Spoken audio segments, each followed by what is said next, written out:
Selamat siang. Siang. Apa kabar hari ini? Baik. Sebelum kita mulaikan mata pelajaran kita pada hari ini, Ci minta satu orang pimpin kita dalam doa.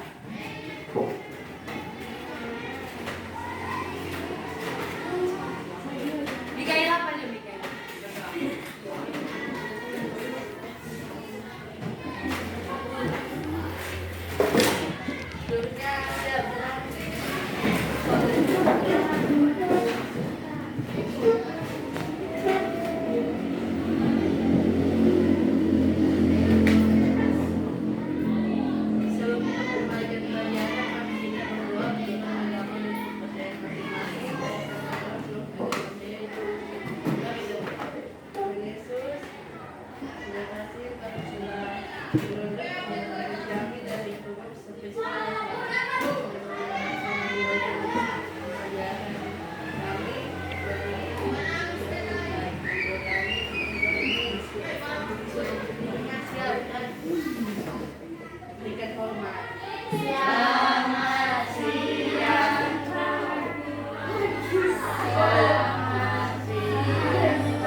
Terima kasih kepada Adik Mikaela.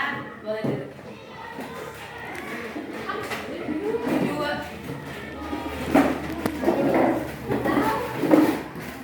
Agar pembelajaran kita berjalan dengan baik, kakak minta adik-adik untuk melihat kanan kiri apakah ada kotor atau enggak. Kalau kotor, mohon dibersihkan supaya pembelajaran berjalan dengan baik.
Baik, pembelajaran kita pada hari ini yaitu tentang pasar.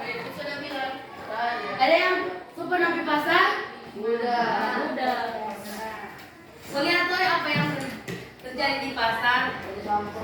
Apa yang terjadi di pasar? Jadi ibu menjual ikan, menjual tomat,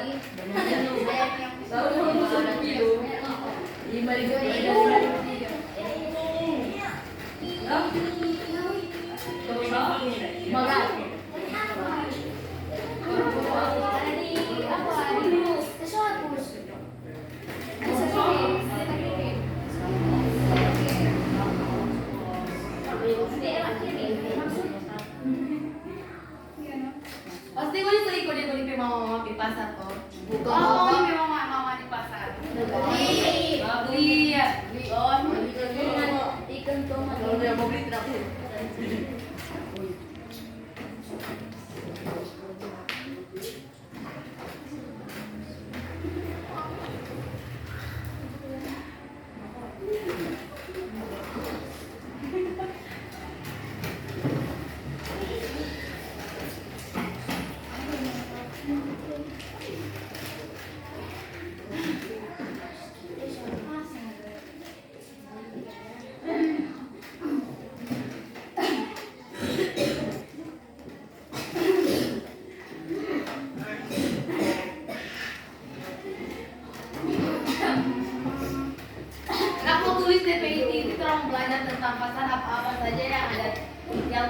belajar tentang pasar. Pasar ada banyak jenis. Ada pasar persaingan sempurna, ada pasar tidak sempurna, banyak pasar oligopoli, monopoli, banyak. Jadi kakak mau menjelaskan satu-satu tentang pasar.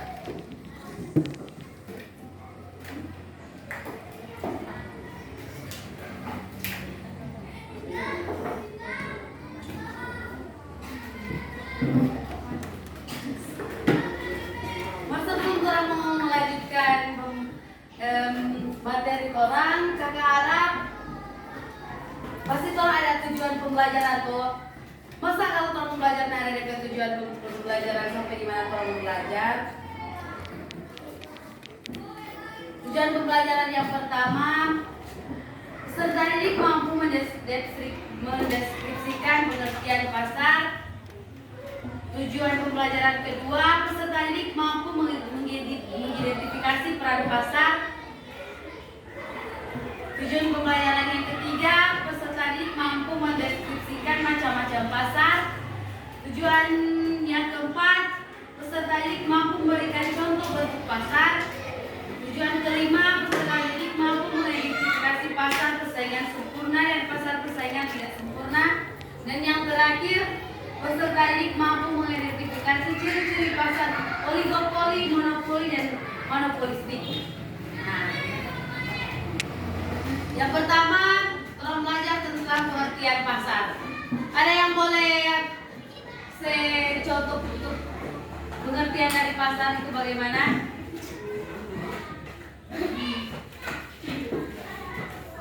Pasar secara sederhana itu merupakan tempat pertemuan antara penjual dan pembeli.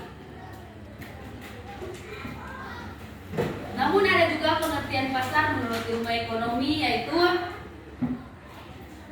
pasar adalah suatu tempat atau proses interaksi antara permintaan yaitu pembeli dan penawaran yaitu penjual dari suatu barang dan jasa, sehingga akhirnya dapat menetapkan harga, keseimbangan harga pasar dan jumlah yang akan diperdagangkan. Itu adalah pengertian dari pasar. Menurut Doni pasar itu sampingan, kalau menurut Uci pasar itu sampingan tanpa pabrik toh. Nah, di situ ada penjual, ada pembeli. Jadi kalau ada penjual dan pembeli itu bukan disebut dengan pasar, toh. Ada banyak peran dari pasar, contohnya peran pasar dalam perekonomian yaitu yang pertama, satu, mengatur kegiatan produksi. Yang kedua, menetapkan harga dan nilai. Yang ketiga, mendistribusikan barang dan jasa. Yang keempat, menentukan jumlah pembelian dan penjualan. Yang kelima, menentukan jumlah persediaan. Dan yang terakhir, melakukan promosi. Ada yang tahu melakukan promosi itu seperti apa? Mikaela boleh? Boleh Mikaela, siapa? Yang tahu tuh promosi itu sama yang apa? Promosi itu sama yang iklan. Contohnya, ada contohnya orang menjual kacamata. Nah mungkin kan kalau tahu kalau dia menjual kacamata kalau dia ada promosikan lebih dulu toh. Tetap kalau sebelum menjual, penjual itu mempromosikan DP barang yang akan dia jual. Masa kalau pertanyaannya menjual kacamata, nah mungkin toh tetap penjual itu mempromosikan dan apa yang dia jual supaya konsumen mengetahui apa yang dia jual. Itu dinamakan promosi. Selanjutnya orang akan belajar tentang struktur pasar.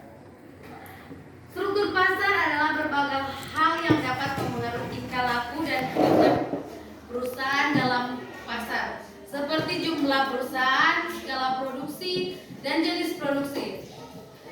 Struktur pasar yang kompetitif adalah struktur pasar di mana perusahaan-perusahaan yang ada di dalamnya sama sekali tidak mempunyai kemampuan untuk mempengaruhi harga dan jumlah barang di pasar. Semakin lemah kemampuan perusahaan, semakin kompetitif struktur perusahaannya. Struktur perusahaan di suatu negara dapat bergerak mulai dari struktur pasar persaingan sempurna sampai dengan monopoli. Masing-masing pasar membentuk struktur pasar seperti kamu gambar tuh struktur pasar seperti apa?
Tidak sempurna ada 3 pasar yang ada di dalam pasar persaingan tidak sempurna. Yang pertama, pasar monopoli, pasar oligopoli, dan pasar monopolistik. Kita akan bahas tentang bentuk-bentuk pasar dan ciri-cirinya. Yang pertama, pasar persaingan tidak sempurna.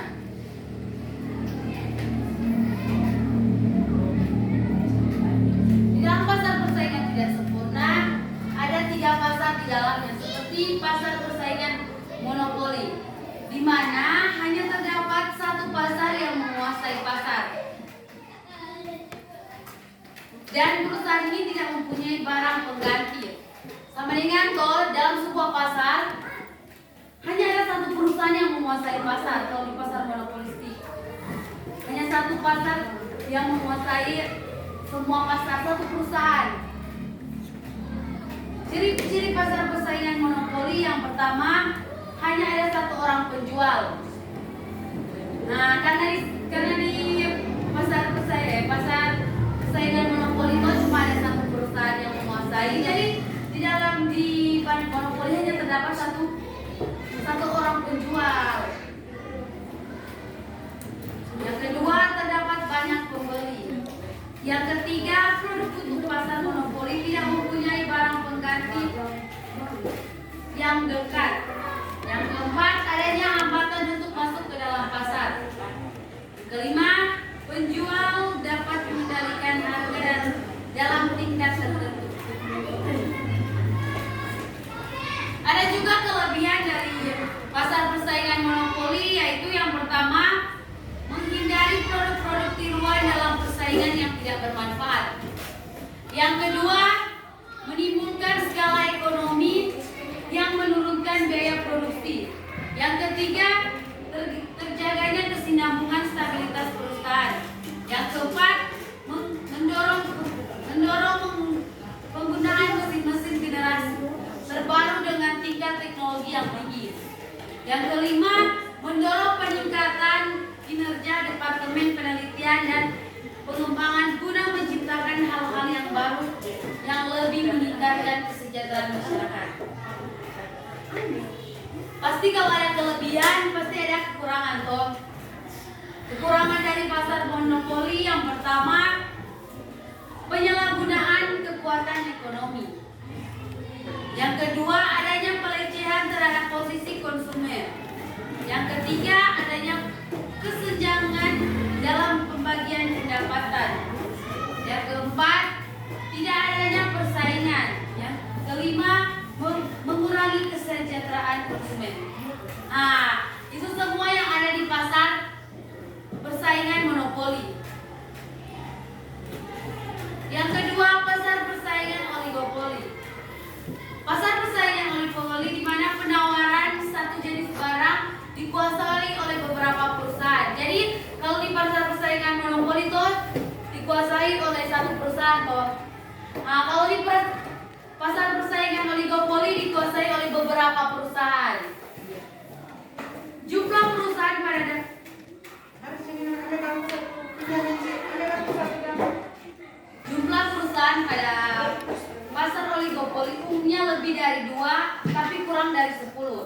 jadi yang lebih dari 2 dan kurang dari 10 sepertinya toh di pasar itu ada 8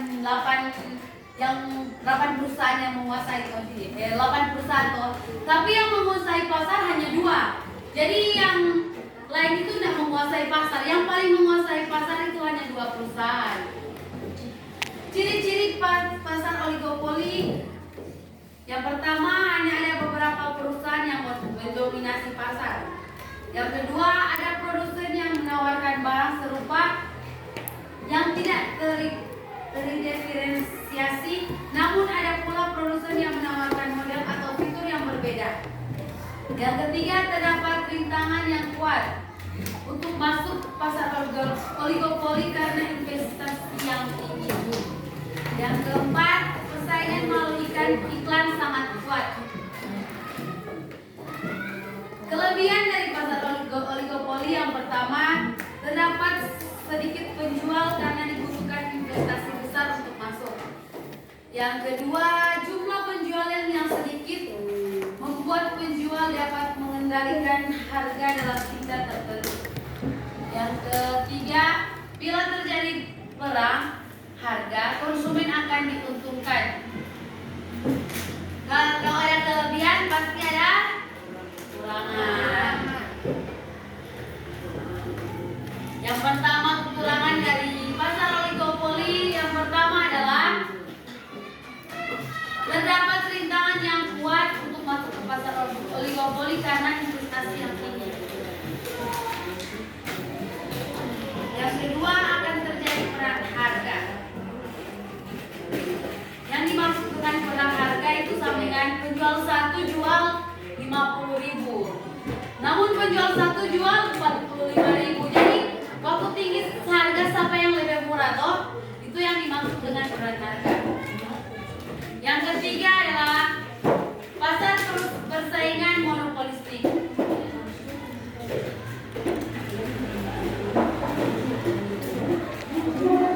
Nah, kalau pasar persaingan monopolistik itu mereka menjual barang-barang elektronik seperti barang-barang seperti sama dengan sepeda motor atau mobil, barang-barang elektronik seperti kulkas, televisi. Ya, kalau di situ hanya menjual seperti itu.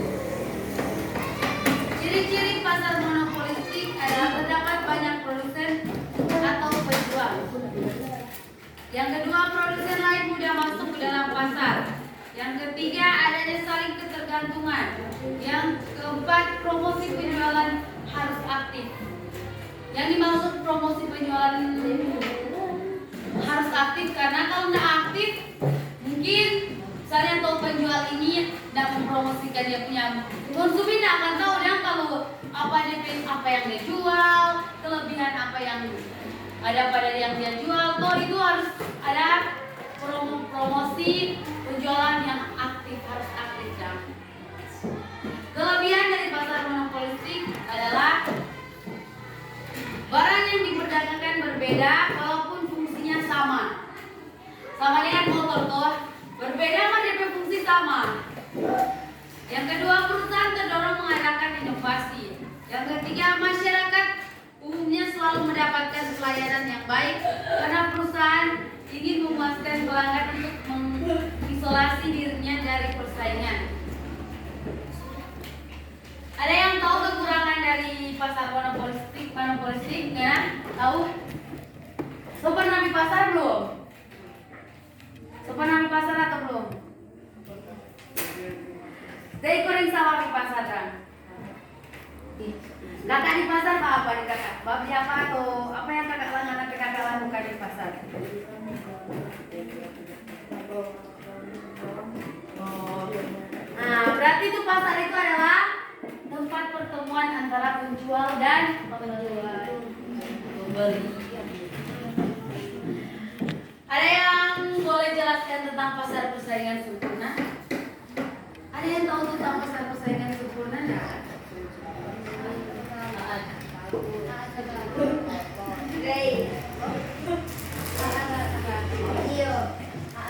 Boleh? persaingan sempurna.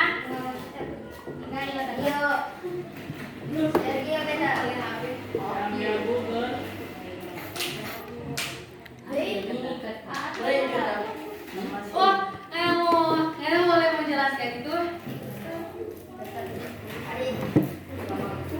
Ada yang tidak mengerti kakak ada bilang tadi, tidak bilang tadi. Ingat? Tahu apa tuh pengertian dari pasar? Tahu Mikaela pengertian dari pasar apa? Apa tuh pengertian dari pasar kakak ada jelaskan?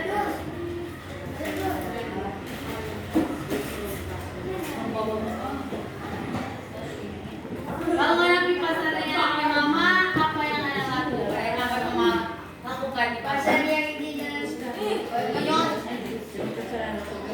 Beli toh, berarti itu pasar itu tempat pertemuan antara untuk melakukan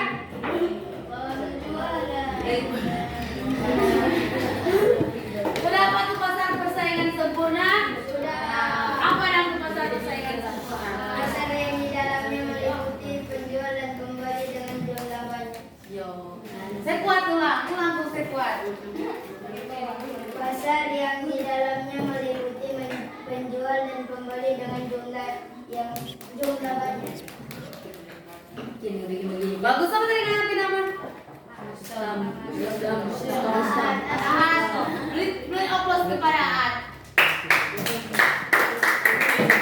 Jadi persaingan sempurna itu menggambarkan suatu keadaan di mana penjual dan pembeli dapat mempengaruhi sehingga harga di pasar benar-benar pinjam pensil antara permintaan dan penawaran. Jadi di pasar itu nak boleh menentukan DP harga berapa toh. Harga itu boleh ditentukan oleh si penjual itu dan pembeli sendiri sambil saling tawar menawar dah. Jadi di pasar persaingan sempurna itu pembeli tidak dapat mempengaruhi harga sehingga harga pasar benar-benar merupakan hasil interaksi antara permintaan dan penawaran. Ada yang tahu ciri-ciri dari pasar persaingan sempurna? Ayo, siapa tahu?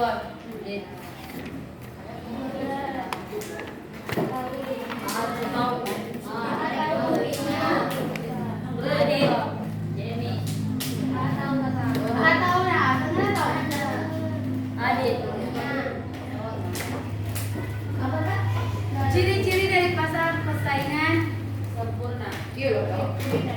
Ada pembelinya.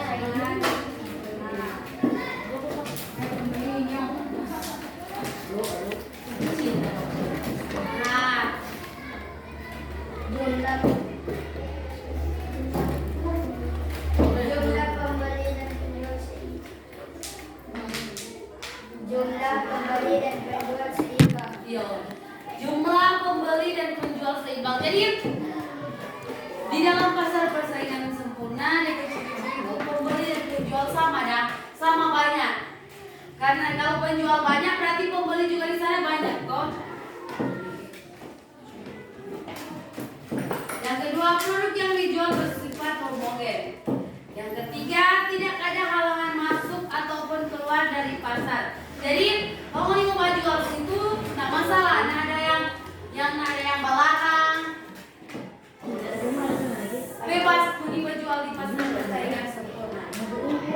Yang ketiga, penjual dan pembeli memiliki pengertian sempurna tentang pasar. Yang keempat, distribusi produk relatif lancar. Yang kelima, adanya kebebasan untuk mengambil keputusan.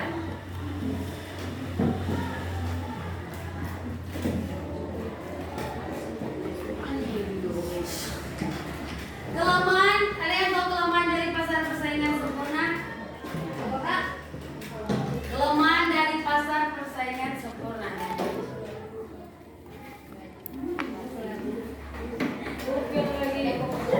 Boleh juga.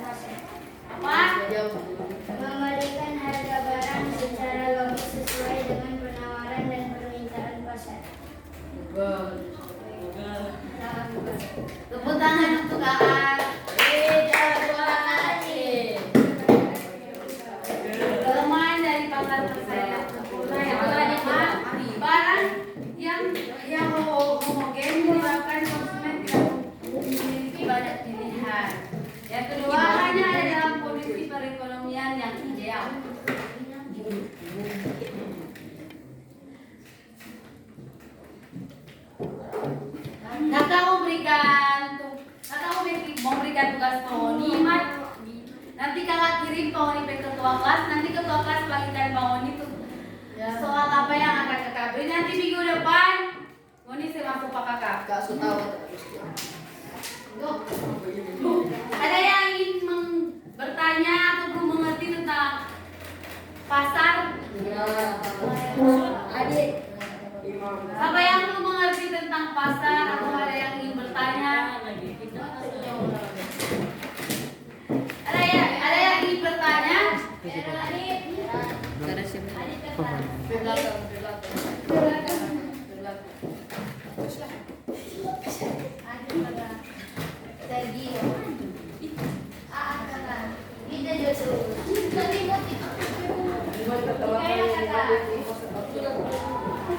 Kalau sudah tidak ada yang ingin bertanya, kalau satu siswa memberikan kesimpulan tentang pasar.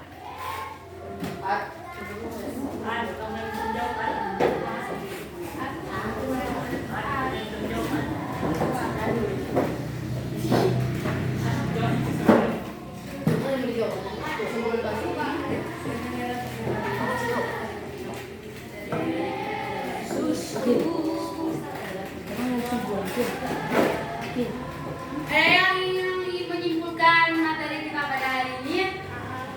Mikaela, boleh simpulkan Jo.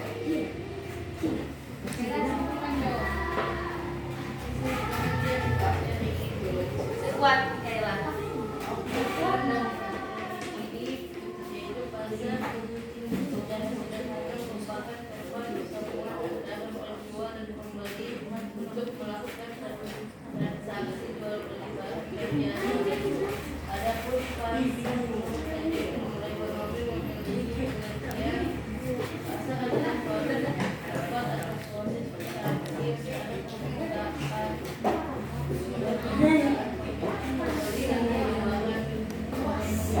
Oke, Mikaela. Terima kasih pada Mikaela, beri tepuk tangan.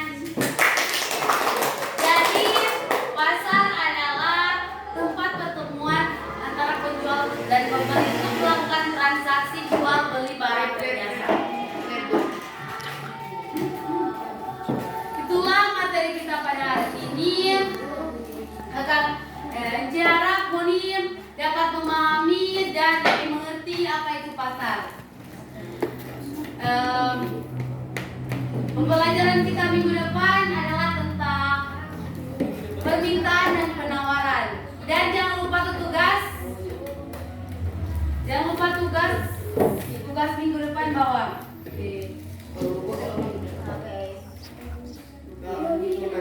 Belum telah mengakhiri pembelajaran ini. Kakak Encik minta satu orang untuk pimpin kita dalam doa.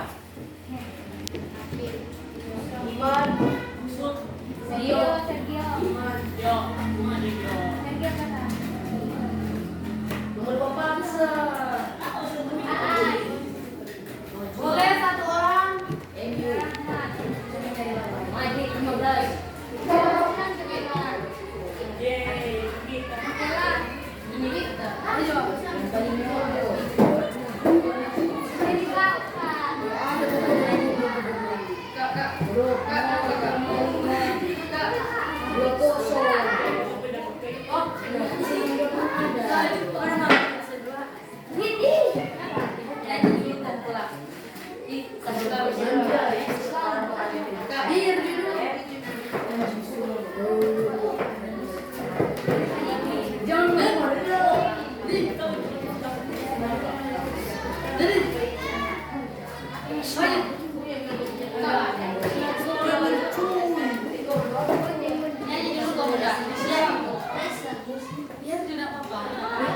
Nyanyi lagu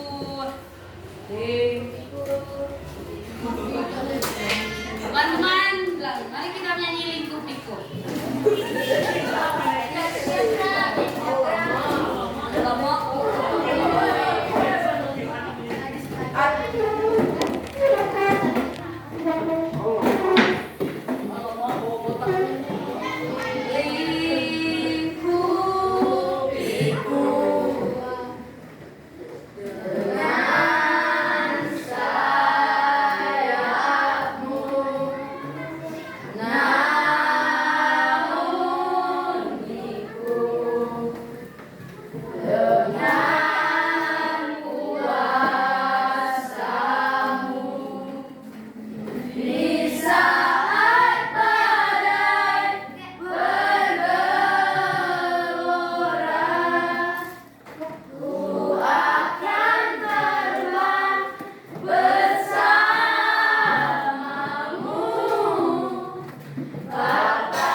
face.